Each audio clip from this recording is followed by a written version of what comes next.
నమస్కారం అండి, welcome to my channel grace cookings. ఈరోజు ఎంతో టేస్టీ అయిన టమాటా చుక్కకూర కర్రీ చేసుకుందామండి.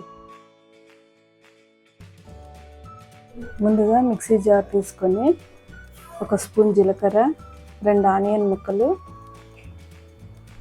2 స్పూన్ల కారం, అలాగే వెల్లుల్లి రెబ్బలు ఒక 10 వేసుకొని మెత్తగా గ్రైండ్ చేసుకుందామండి. చూడండి, ఇలా కచ్చాపచ్చాగా పేస్ట్ చేసుకొని పక్కన పెట్టుకోవాలండి. ఇప్పుడు కడాయి పెట్టుకొని ఆయిల్ వేసుకొని, ఆయిల్ వేడెక్కాక మినపప్పు, శనగపప్పు వేసి, అలాగే ఆవాలు, జీలకర్ర వేసి ఓ 4 ఎండుమిర్చి వేసుకుందామండి. వేయించుకుందాం. పోపు బాగా వేగుతుండగా కొద్దిగా కరివేపాకు వేసుకుందామండి.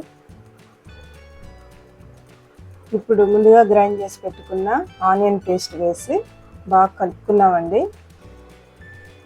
ఇది కొద్దిగా వేగుతుండగా 2 టమాటాలు ముక్కలు చేసుకొని వేసుకుందామండి.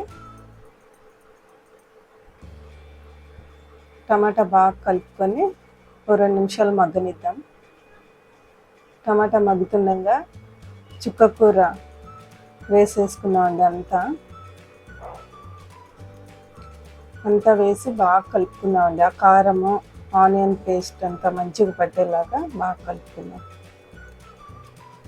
బాగా కలిపి ఉడికించుకున్నామండి. ఇందులో వాటర్ అయిన అవసరం లేదండి, ఆకులోనే వాటర్ వస్తుంది కదా. ఇదిగోండి, ఇలా ఉడికాక రుచికి తగిన సాల్ట్ వేసుకుందాం.